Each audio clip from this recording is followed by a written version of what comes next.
Hello everyone, welcome to CSC Core Concepts in my series of Artificial Neural Networks. In this video, I am going to give you a brief introduction about the artificial neural networks. They are also popularly known as neural networks. Basically, they are the computational algorithms which intend to simulate the behavior of the biological system, just like a human brain. Okay. And why do they want to simulate as a human brain? Because they want to make some real world applications. They make the machines more powerful and intelligent as such so that the humans are relieved of the tedious task. Now, in order to understand neural networks, first we need to understand the behavior of the human brain neurons. Okay, so this is how the structure of the neuron of a human brain looks like. The cells they are called as the nerve cells or neurons. They are specialized to carry through an electrochemical process, right? They come in various shapes and sizes, and the size ranges from, let's say, 4 microns to 100 microns. Now it comprises of three important parts. As you can see in the figure, the first part is the dendrites. Okay, see these are called as the dendrites. Okay, these tree-like branches. Okay, they look like the branches of the trees. They are basically short fibers. The work is to receive message from other neurons and relay them to the cell body. Okay, so one neuron is attached to another neuron. Okay, so for this neuron, the second neurons, the dendrite will pass on the data to this neuron, and from this it will pass on to the cell body. The second is called as the soma. This is the cell body or the soma. They help in processing the information. Then comes your axons. They are long cylindrical shaped, okay, fiber like transmitting. So they help in passing the message from one cell body or to the dendrites of other neurons. So this is the second neuron. Okay. So from this this neuron receives the data through its dendrites, processes through the soma, passes through the axon to the next neuron. Understood? And synapse is the point of connection to other neurons is called as a synapse. So I hope you understood the structure of a human brain. Now similar structure we are going to create as a simulate for for understanding the neural networks. So a neuron takes an input signal, that is dendrite, processes using the soma, passes through the axon to the next neuron, right? Now how does the processing takes place? Let's say for example we are watching a comedy serial, right? And the information is received is two parts. Okay, two types of information can be received, whether should I laugh or should I not laugh. Okay, now these neurons will help me in making the decision as how to react. Okay, so when you are watching, okay, your data is being collected through your eyes and through the ears. Okay, you are listening to the content and you are looking at the content. Okay, so the neurons from these eyes, they pass the data, and the neurons from the ears, they pass the data. Now it is a long chain. Okay, it is not like that only one neuron will be there and it will give you the output. So one will pass on to the second one will pass on to the third one, and so on. And meanwhile each neuron will get fired or activated only when its respective criteria is met. Okay, so you may laugh when both your criteria may met, that the scene looks funny as well as the dialogues which they are delivering, they are also funny. So if both your criteria match, then you are going to laugh. Or let's say you either one of them should meet. This is your criteria. Okay. If the scene is very funny, but the dialogue is not so funny, you may laugh, you may not laugh. Or if the dialogue is very funny, but the scene is not very attractive, then you may not laugh. But if both of them are not funny, the decision is that you are not going to laugh. So neurons will help us in making this decision process, that whether should I laugh or not laugh. How do they process? They will receive the signal from one neuron. It will process what the data was there. Then it will pass on to the next one. Then it will pass on to the next one. and so on, and finally it will decide among the two classes whether should it laugh or not laugh. So it is not a matter of couple of neurons, two neurons, three neurons. They are massive parallel interconnected structure. Let's say a network of 10 raised to the power 11 neurons. Let's say 800 billion neurons. Okay, so it is a very complex network type of a structure. So it looks something like this. Okay, it is very complex, and all the neurons are processing, they are passing to the next level, processing, passing to the next level, so as to get the final output. Now, if you have gone through my series on machine learning algorithms, in the introduction, I had basically discussed about what is the difference between deep neural networks and machine learning. So, in case if you have missed that video, please go through that video. It will give you a clear understanding. In case of machine learning, the attributes we used to provide, okay, but in case of deep learning or neural networks, we are not going to provide the attributes. Rather, the system is going to learn on its own. That is why it requires such a huge structure. Okay, so it is going on continuous training, and then it will provide you the results. So the sense organs, who are the sense organs which are passing the data?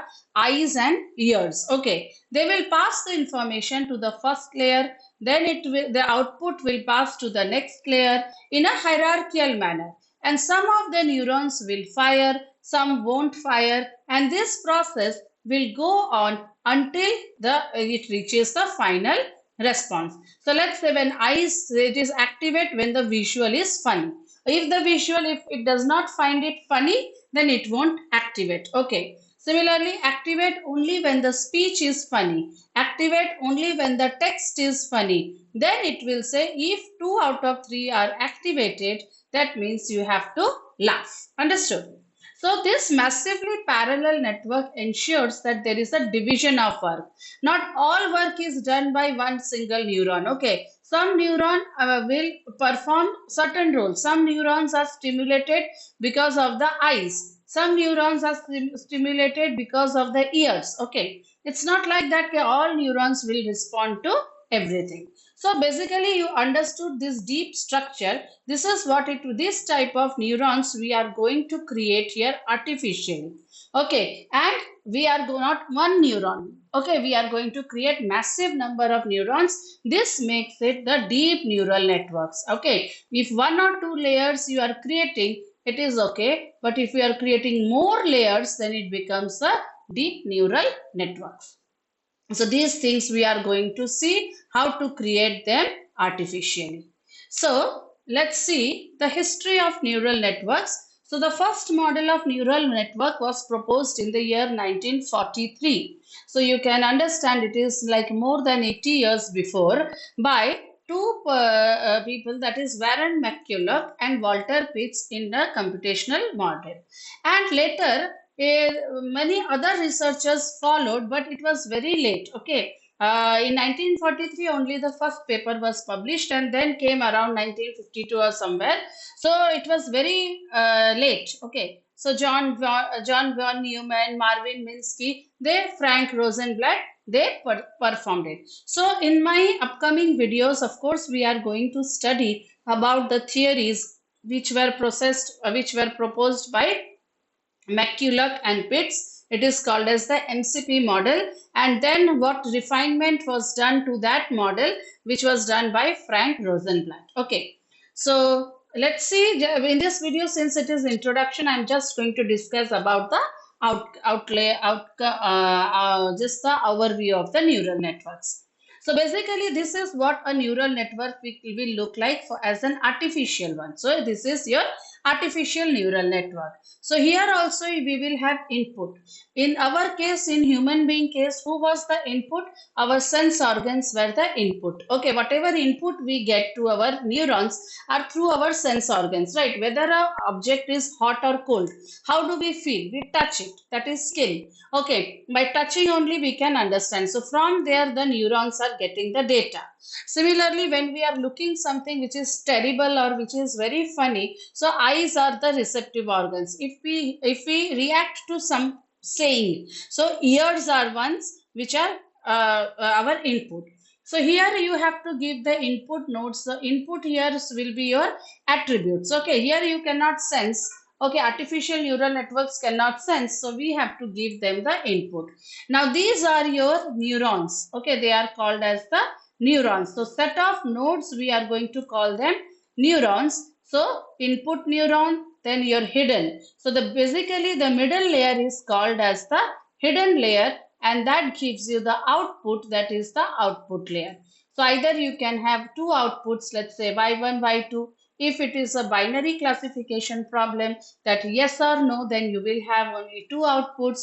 If you have a multi-class problem, that is car, what is the quality of the car, 2 3 levels are there, then it is a multi-class problem. You will have several outputs. So you give some weights associated with the link, and you are giving some threshold levels.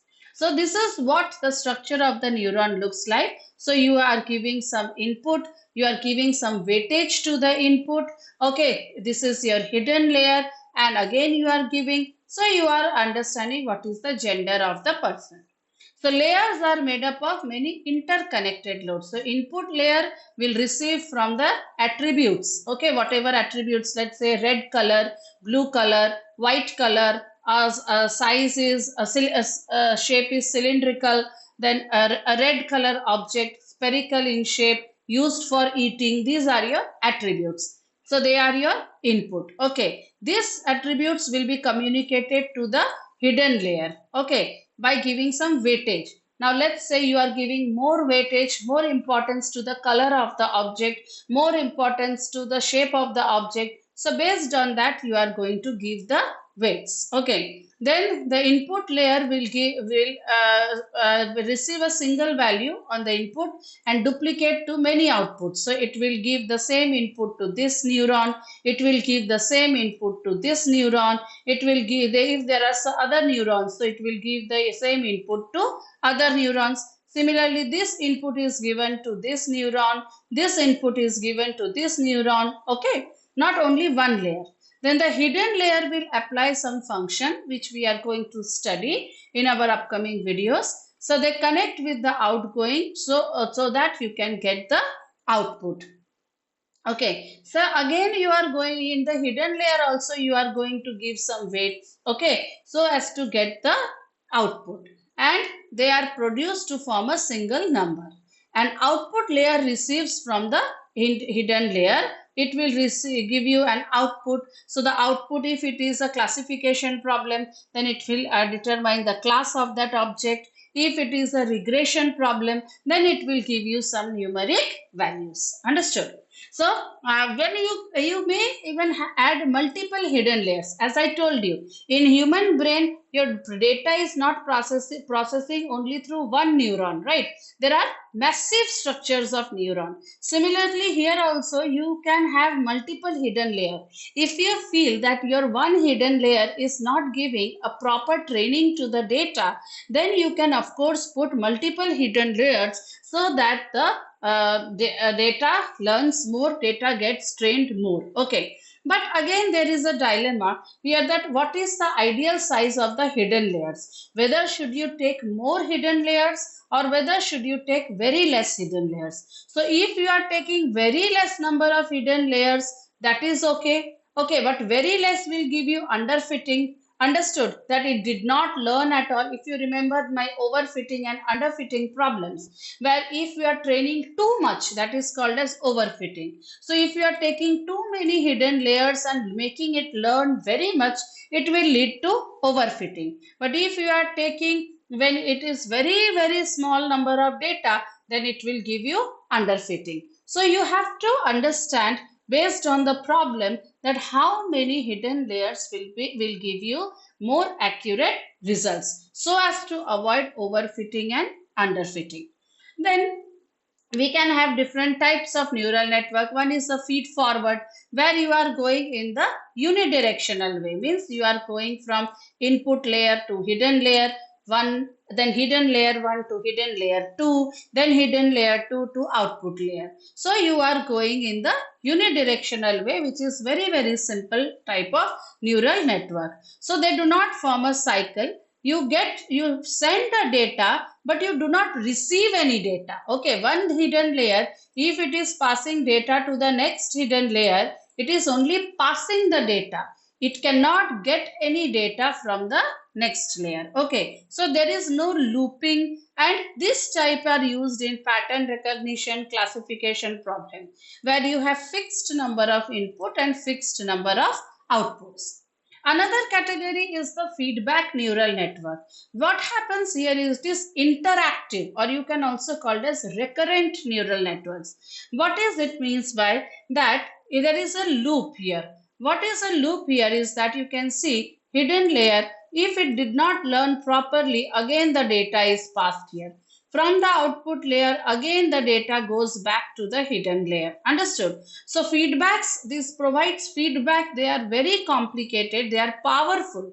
Okay. They help us to learn. Okay. But they are dynamic. Their state is changing. So they reach an equilibrium point. Okay. Now these type of neural networks are majorly used in, let's say, game playing, like devising game playing like chess and all. So you do not have fixed number of moves. Okay, a player will perform a move in the chess depending on the situation in which he is in. So if a particular move led you to a mistake, or you are getting very wrong, you lose the game. Okay, so you can give that move as a feedback, so that next time the model gets trained and it does not make the same mistake. Understood? So these type of neural networks are used feedback, where the feedback matters, because based on the feedback only the training data learns more. Okay, so that's all about a very brief introduction about the neural networks. So in my upcoming videos, we are going to discuss about some important models of the neural network, how did it get started with it and all. So don't forget to like, share and subscribe to CSE Core Concepts, and stay tuned to CSE Core Concepts. Thank you.